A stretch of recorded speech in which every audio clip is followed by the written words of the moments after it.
ನಾನಿದ್ದೀನಿ nature creation YouTube channel ಅಲ್ಲಿ. ಇವತ್ತು ನಮ್ ಜೊತೆ ಇದ್ದಾರೆ ನೀಲಿ ಫಿಲಂ ಡೈರೆಕ್ಟರ್ ಆದಂತ ಪಿಳ್ಳೆಗೌಡರು. ಆಕ್ಟರ್. ನಮಸ್ತೆ. ಈ ಮೂವಿ ಮಾಡ್ಬೇಕು ಅಂತ 3 ಇಯರ್ ಎಲ್ಲ ಟ್ರೈ ಮಾಡಿ ಇವಾಗ ಒಂದು ಹಂತಕ್ಕೆ ತಗೊಂಡು ರಿಲೀಸ್ ಮಾಡ್ತಾ ಇದ್ದೀರಾ. ಏನಕ್ಕೆ ಅಷ್ಟೊಂದು ಗ್ಯಾಪ್ ಮಾಡಿದ್ದು? ಮೇಡಮ್, ಆಕ್ಚುಲಿ ಹೇಳ್ಬೇಕು ಅಂದ್ರೆ 3 ವರ್ಷ ಆಗ್ತಾ ಇರಲಿಲ್ಲ. 1 ವರ್ಷಕ್ಕೆ ರಿಲೀಸ್ ಮಾಡಬೇಕು ಅನ್ನೋ ಉದ್ದೇಶದ ಮೇಲೆ ಪ್ಲಾನ್ ಮಾಡಿದ್ವಿ.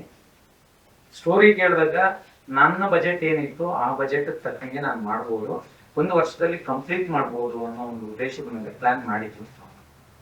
ಆಮೇಲೆ ಏನಾಯ್ತು, ಒಂದು ಶೆಡ್ಯೂಲ್ ಆದ್ಮೇಲೆ ನನಗೆ ಸ್ಯಾಟಿಸ್ಫ್ಯಾಕ್ಷನ್ ಆಯ್ತು, ಬಟ್ ನಮ್ಮ ಹೀರೋಗೆ ಸ್ಯಾಟಿಸ್ಫ್ಯಾಕ್ಷನ್ ಆಗಲಿಲ್ಲ. ಇಲ್ಲ ಸರ್, ಇನ್ನೂ ಏನೋ ಮಿಸ್ಸಿಂಗ್ ಇದೆ, ಇನ್ನೂ ಚೆನ್ನಾಗಿ ಬರಬೇಕು, ಇನ್ನೂ ಮಾಡಬೇಕು ಅಂತಂದ್ರು. ಸೊ ಆಗ ಇಮಿಡಿಯೇಟ್ ಹಂಗೆ ಚೇಂಜ್ ಮಾಡಬೇಕು ಅಂದಾಗ ಬಜೆಟ್ ಪ್ರಾಬ್ಲಮ್ ಆಗುತ್ತೆ. ಈಗ ನೋಡಿ, ಈ ಸಿನಿಮಾದಲ್ಲಿ ನಾನೇ ಡೈರೆಕ್ಟ್ರು, ನಾನೇ ಪ್ರೊಡ್ಯೂಸರ್.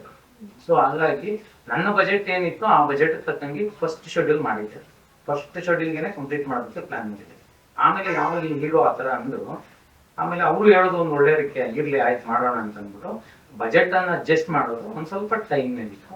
ಹಂಗಾಗಿ 2ನೇ ಶೆಡ್ಯೂಲ್ ಮಾಡಿದ್ವಿ. 2ನೇ ಶೆಡ್ಯೂಲ್ ಮಾಡೋದಕ್ಕೆ 1 ವರ್ಷ ಆಗೋಯ್ತು. ಆಮೇಲೆ ಏನಾಗೋಯ್ತು, 2ನೇ ಶೆಡ್ಯೂಲ್ ಆದ್ಮೇಲೆ ಇನ್ನೂ ಏನೋ ಬೇಕು ಅಂತ ಹೇಳ್ತಾ ಇದ್ರು. ನಮ್ಮ ಯಾರು ಬೇಕಾದ್ರೂ ಒಪ್ಸ್ಬೋದು, ನಮ್ಮ ಸಾಗರ್ ಅನ್ನೋ ಒಂದು ಹೀರೋನ ಒಪ್ಸೋದು ತುಂಬಾನೇ ಕಷ್ಟ. ಯಾಕೆಂದ್ರೆ ಅವರಲ್ಲಿ ಕನಸಿದೆ, ಇನ್ನೂ ಚೆನ್ನಾಗಿ ಬರ್ಬೇಕು, ಇನ್ನೂ ಚೆನ್ನಾಗಿ ಬರ್ಬೇಕು ಸರ್. ಇದು ಇಲ್ಲ ಸರ್, ಆ ಶೂಟಿಂಗ್ ಮಾಡೋ ಟೈಮಲ್ಲಿ ಅವರು ಒಂದೊಂದು ಟೇಕನ್ನ ಒಂದು 3 ಸಾರಿ 4 ಸಾರಿ ತಗೊಂತಾರೆ. ಇದು ಬೇಡ ಸರ್, ಇನ್ನೂ ಚೆನ್ನಾಗಿ ಮಾಡ್ತೀವಿ, ಇದು ಬೇಡ ಸರ್, ಇನ್ನೂ ಚೆನ್ನಾಗಿ ಮಾಡ್ತೀವಿ. ಸೊ ಅದು ಇಂಟ್ರೆಸ್ಟ್ ಇದೆಯಲ್ಲ, ಅದು ಎಲ್ಲೋ ಒಂದ್ ಕಡೆ ಅವನ್ನ ಬೆಳೆಸೋದಕ್ಕೆ ಒಂದು ದಾರಿ ಆಗುತ್ತೆ. ಈ ತರದಲ್ಲಿ ಮಾಡ್ಕೊಂಡು ಆಯ್ತು. ಅದು 3 ವರ್ಷ ಆಯ್ತು. ಏನಪ್ಪ 3 ವರ್ಷ ಆಗಿದೆ ಅನ್ನೋದು ಬೇಜಾರಿಲ್ಲ ನನಗೆ, ರಿಲೀಸ್ ಮಾಡ್ತಾ ಇದ್ದೀರಲ್ಲ ಅನ್ನೋ ಅಂತ ಖುಷಿ ಇದೆ. ಮೇಡಮ್, ಹೀರೋ ಬಂದು ನಮ್ಗೆ ಇಲ್ಲಿ ಮೂಲವಾಗಿ ಕತೆ ಒಂದು ಇಂಪಾರ್ಟೆಂಟ್. ಕಥೆಯಲ್ಲಿ ಪಾತ್ರಗಳು ಮಾಡಿರ್ತಕ್ಕಂಥ ಎಲ್ಲಾ ಪಾತ್ರಗಳು ಸಹ ಪ್ರಮುಖವಾಗಿ ಇರ್ತದೆ. ಆದ್ರೂ ಸಹ ಒಂದು ನಾಯಕ ಅಂತ ಇರ್ಬೇಕು, ಕತೆಗೆ ಒಂದು ಟ್ವಿಸ್ಟ್ ಕೊಡುವಂತ ಒಂದು ನಾಯಕ. ಆ ಟ್ವಿಸ್ಟ್ ಕೊಡುವಂತ ಕ್ಯಾರೆಕ್ಟರ್ ಅಲ್ಲಿ ನಮ್ಮ ನಾಯಕ ಬರ್ತಾರೆ. ಸೊ ಹಾಗಾಗಿ ಸ್ಟಾರ್ಟಿಂಗ್ ಇಂದ ಹಿಡಿದು ಎಂಡಿಂಗ್ ತನಕ ಅವನ ಒಂದು ಇದರಲ್ಲೇ ಕತೆ ಹೋಗ್ತದೆ. ಹಂಗಾಗಿ ನಾಯಕನ ಪಾತ್ರ ತುಂಬಾ ಅದ್ಭುತವಾಗಿ ಮಾಡಿದ್ದಾರೆ ಫ್ರೆಂಡ್ಸ್ ಅದವರು, ಚೆನ್ನಾಗಿ ಬಂದಿದೆ.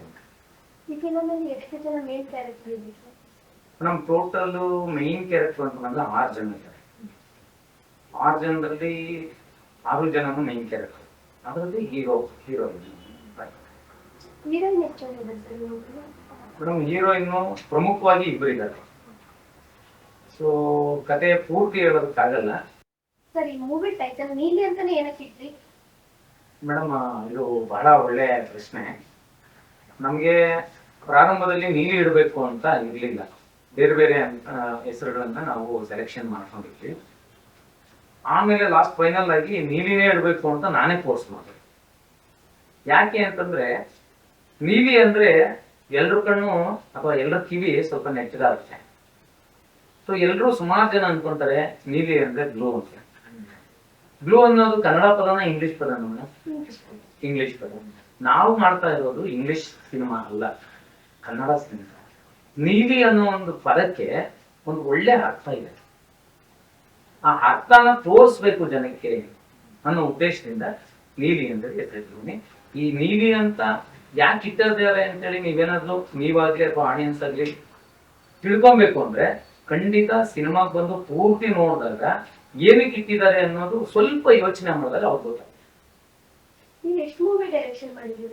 ಮೇಡಮ್, ಇದುವರೆಗೂ 3 ಸಿನಿಮಾಗಳನ್ನ ಡೈರೆಕ್ಷನ್ ಮಾಡಿದ್ದೀನಿ. ಮೊದಲನೇ ಸಿನಿಮಾ ಸರ್ಕಾರಿ ಶಾಲೆ ಜ್ಞಾನ ದೇಗುಲ ಅಂತ 2021ರಲ್ಲಿ ಸೆನ್ಸಾರ್ ಆಯಿತು. 2ನೇ ಸಿನಿಮಾ ಇದು ನಂದು ನೀಲಿ ಸ್ಟೋರಿ. 3ನೇ ಸಿನಿಮಾ ನಮ್ಮೂರ ಗೌಡ್ರು ಅಂತೇಳಿ ಮಾಡಿದ್ದೀನಿ, ಅದು ಇನ್ನೂ ಸೆನ್ಸರ್ ಮಟ್ಟಕ್ಕೆ ಬಂದಿದೆ.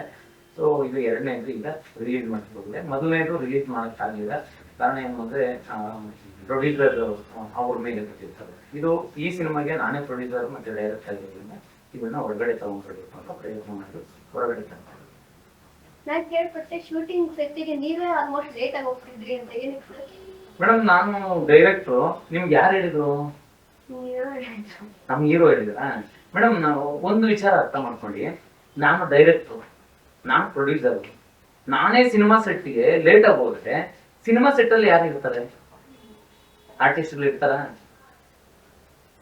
ಏನೋ ಸುಮ್ಮನೆ ತಮಾಷೆ ಮಾಡಿರ್ಬೇಕು ಅಥವಾ ಸುಳ್ಳು ಹೇಳಿರ್ಬೇಕು. ಸೊ ಆಕ್ಚುಲಿ ನಾನೇ ಎಲ್ಲ ನಿಂತ್ಕೊಂಡು ಎಲ್ಲ ಕೆಲಸ ನಾನೇ ಮಾಡ್ತಾ ಇದ್ದೆ. ಹಾಗಾಗಿ ಈ ಮಾತನ್ನ ವಾಪಸ್ ತಗೊಂಡೆ.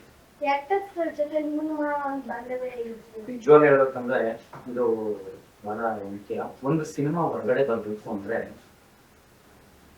ಆಕ್ಟ್ರೆಸ್ ಜೊತೆ ನಮ್ಮ ಬಾಂಧವ್ಯ ತುಂಬಾ ಚೆನ್ನಾಗಿದೆ. ನಿಮ್ಗೆ ಗೊತ್ತಿರ್ಲಿ, ಎಷ್ಟೋ ಸಿನಿಮಾಗಳಲ್ಲಿ ಮಧ್ಯ ಮಧ್ಯ ಆಕ್ಟಿಂಗ್ ಮಾಡ್ಬಿಟ್ಟು ಬಿಟ್ಟು ಹೊರಟೋಗ್ತಾರೆ. ಯಾಕೆಂದ್ರೆ ಡೈರೆಕ್ಟ್ರು ಆಕ್ಟರ್ ಜೊತೆನಲ್ಲಿ ಸರಿಯಾದ ಒಂದು ಕಮ್ಯುನಿಕೇಶನ್ ಇರೋದಿಲ್ಲ. ಒಂದ್ ಸ್ವಲ್ಪ ಏನೋ ಒಂದು ಬೇಜಾರಾಗಿ ನಾವು ಶೂಟಿಂಗ್ ಅಲ್ಲಿ ಟೆನ್ಷನ್ ಅಲ್ಲಿ ಇರ್ತೀರಿ. ಆ ಟೆನ್ಷನ್ ಅಲ್ಲಿ ನಾವ್ ಏನೋ ಒಂದು ಮಾತಾಡ್ಬಿಟ್ಟಿರ್ತೀರಿ ಆಕ್ಟರ್ಗಳಿಗೆ ಅಥವಾ ಕಲಾವಿದರಿಗೆ. ಆ ಮಾತಿಗೆ ಅವರು ಏನ್ ಮಾಡ್ತಾರೆ, ಬೇಜಾರು ಮಾಡ್ತಾರೆ. ಆ ತರ ಹೋಗಿ ಎಷ್ಟೋ ಸಿನಿಮಾಗಳು ಮಧ್ಯಕ್ಕೆ ಸ್ಟಾಪ್ ಆಗ್ತಿದ್ದಾರೆ. ನಮ್ಮ ಸಿನಿಮಾ ನಿಜಕ್ಕೂ ಹೇಳ್ತೀನಿ, ನಮ್ಮ ಏನು ಓವರ್ ಆಲ್ ನೀಲಿ ಟೀಮ್ ಅಲ್ಲಿ ಆಕ್ಟ್ ಮಾಡಿದ್ದಾರೆ ಅವರೆಲ್ಲರೂ ಸಹ ನನಗೆ ತುಂಬಾ ಚೆನ್ನಾಗಿ ಸ್ಪಂದಿಸಿದ್ರು. ನಾನೊಂದು ಮಾತು ಅಂದ್ರೂ ಅವ್ರು ಬೇಜಾರು ಮಾಡ್ಕೊಂಡಿಲ್ಲ. ಅಪ್ ಟು ಎಂಡ್ ತನಕ, ಸ್ಟಾರ್ಟಿಂಗ್ ಇಂದ ಹಿಡಿದು ಎಂಡ್ ತನಕನು ಎಲ್ರೂ ಬೇಜಾರಿದ್ದಿಲ್ಲ ಮಾಡಿದ್ರು. ಮಧ್ಯದಲ್ಲಿ ಶ್ರೀಧರ್ ಶೆಟ್ಟಿ ಅಂತ ಒಬ್ರಿದ್ರು, ಅವ್ರಿಗೂ ನಮಗೂ ಒಂದು ಸ್ವಲ್ಪ ಕ್ಲಾಶ್ ಆಯ್ತು. ಕ್ಲಾಶ್ ಆದ್ರೂ ಸಹ ಅವ್ರು ಒಂದು ಮಾತು ಕೊಟ್ಟಿದ್ರು, ನೋಡಿ ಸರ್, ಸಿನಿಮಾ 100% ನಾನು ಕಂಪ್ಲೀಟ್ ಮಾಡ್ಕೊಡ್ಲೇಬೇಕು, ಮಾಡ್ಕೊಡ್ತೀನಿ, ನೀವ್ ಏನೇ ಅಂದ್ರೂ ನಾನು ಕಂಪ್ಲೀಟ್ ಮಾಡ್ಕೊಡ್ತೀನಿ ಸರ್ ಅಂದ್ರು. ಅಂದ್ರೆ ನಮ್ಗೆ ಅವ್ರಿಗೆ ಜಗಳ ಬಂದಿದ್ದು ಏನಕ್ಕೆ ಅಂದ್ರೆ ಚೆನ್ನಾಗಿ ಮಾಡಿ, ಇನ್ನೂ ಬೇಕು ಅನ್ನೋದ್ರಲ್ಲಿ. ಸೊ ಹಂಗೆ ಕ್ಲಾಶ್ ಆದ್ರೂ ಸಹ ಅವರು ಮುಗಿಸ್ಕೊಟ್ರು. ಎಲ್ಲರೂ ಸಹ ನಿಜವಾಗ್ಲೂ ಹೇಳ್ತೀನಿ, ಈ ಚಾನಲ್ ಮುಖಾಂತರ ನಮ್ಮ ನೀಲಿ ಚಲನಚಿತ್ರದಲ್ಲಿ ಮಾಡಿರ್ತಕ್ಕಂಥ ಎಲ್ಲಾ ಕಲಾವಿದರಿಗೆ ಕೃತಜ್ಞತೆಗಳನ್ನು ಹೇಳೋದಕ್ಕೆ ಇಷ್ಟಪಡ್ತೀನಿ. ನಿಮಗೆ ಡೈರೆಕ್ಷನ್ ಫೀಲ್ಡಿಗೆ ಬರ್ಬೇಕು ಅಂತ ಏನೋ ಅನ್ಸುತ್ತೆ ಮೇಡಮ್?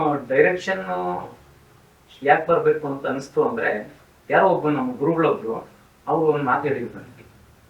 ನೋಡಿ, ಡೈರೆಕ್ಟ್ರು ಏನ್ ಬರೀತಾರೆ ಅಥವಾ ಏನ್ ತೋರಿಸ್ತಾರೆ ಸಮಾಜಕ್ಕೆ, ಸಮಾಜನ ಬದಲಾವಣೆ ಮಾಡುವಂತ ಶಕ್ತಿ ಡೈರೆಕ್ಟರ್ ಇರುತ್ತೆ.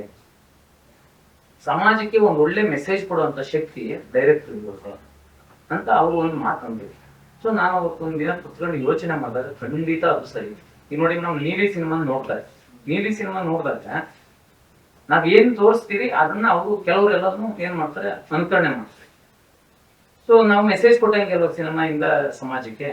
ಸೊ ಅದಕ್ಕೆ ನಾನು ಒಂದು ಒಳ್ಳೆ ಮೆಸೇಜ್ ಕೊಡ್ಬೇಕು ಅನ್ನೋ ಉದ್ದೇಶದಿಂದ ಸರ್ಕಾರಿ ಶಾಲೆ ಜ್ಞಾನದೇಗುಲ ಅನ್ನೋ ಒಂದು ಕಥೆನ ಬರೆದು ಸಮಾಜಕ್ಕೆ ಸರ್ಕಾರಿ ಶಾಲೆಗಳು ಎಷ್ಟು ಬಹಳ ಇಂಪಾರ್ಟೆಂಟು, ಅದರಿಂದ ಏನೆಲ್ಲ ಮಾಡಬಹುದು ಅನ್ನೋ ಒಂದು ಸಂದೇಶ ಕೊಡುವಂತ ಸಿನಿಮಾ ಮಾಡಿದೆ.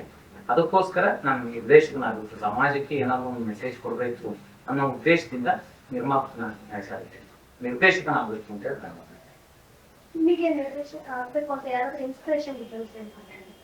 ಇನ್ಸ್ಪಿರೇಷನ್ ಅಂದ್ರೆ ಅದೇ ನಮ್ಗೆ ಹೇಳಿದ್ರಲ್ಲ, ಅವರೇ ನಮ್ ಗುರುಗಳೇ ಇನ್ಸ್ಪಿರೇಷನ್.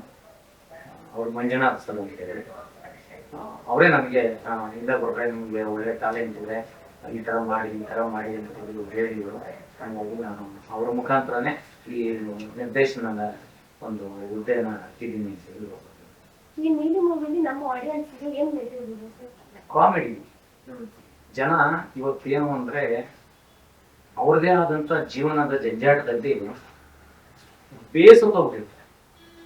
ಅಂತವರಿಗೆ ನಮ್ಮ ಸಿನಿಮಾಗೆ ಬಂದ್ರೆ ಒಂದು 2 ಗಂಟೆ ಟೈಮು, 2 ಗಂಟೆನಾಗ ಒಂದು 10-15 ನಿಮಿಷ ಸ್ವಲ್ಪ ಹಂಗೂ ಹಿಂಗೂ ಇರುತ್ತೆ.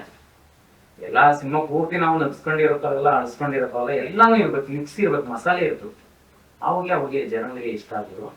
2 ಅವರ್ ಬಂದು ಏನು ಕುತ್ಕೊಂಡು ಅವರು ಸಿನಿಮಾ ನೋಡ್ತಾರೆ, ಅವರ ಒಂದು ಇದನ್ನ ಬೇಜಾರನ್ನು ಕಳ್ಕೊಂಡು ಖುಷಿಯಾಗಿ ಥಿಯೇಟರ್ನಿಂದ ಹೊರಗಡೆ ಬರ್ತಾರೆ. ಇದು ನಮ್ಮ ಸಿನಿಮಾದಲ್ಲಿ ನಾವು. ಇದು ಕರ್ನಾಟಕದಾದ್ಯಂತ ಎಷ್ಟು ಕಡೆ ರಿಲೀಸ್ ಆಗ್ತಾ ಇದೆ? ನಾವು ಟೋಟಲ್ ಒಂದು 20 ಥಿಯೇಟರ್ಗಳಲ್ಲಿ ರಿಲೀಸ್ ಮಾಡೋದಕ್ಕೆ ಪ್ಲಾನ್ ಮಾಡಿದ್ದೀವಿ. ಸೊ ಜನಗಳು ಯಾವ ರೀತಿ ಇದನ್ನ ನಮ್ಮನ್ನ ಅಕ್ಸೆಪ್ಟ್ ಮಾಡ್ಕೊಂತಾರೆ ಅದ್ರ ಮೇಲೆ 100% ಮಾರ್ಚ್ 6ನೇ ತಾರೀಕು ಶುಕ್ರವಾರ ಡೇಟ್ ಫಿಕ್ಸ್ ಆಗಿದೆ. ಈಗ ಎಲ್ಲಾ ಕೆಲಸಗಳು ಕಂಪ್ಲೀಟ್ ಆಗಿ ಮುಗಿದಿದೆ. ನಾವು ಇನ್ನೇನು ಕೆಲವೇ ದಿನಗಳಲ್ಲಿ 6ನೇ ತಾರೀಕಿಗೆ ಕಾಯ್ತೀವಿ. Thank you sir. ಇದೇ ಮಾರ್ಚ್ 6ರಂದು ಕರ್ನಾಟಕದಾದ್ಯಂತ ಎಲ್ಲಾ ಕಡೆ ನಮ್ಮ ನೀಲಿ ಮೂವಿ ರಿಲೀಸ್ ಆಗ್ತಾ ಇದೆ.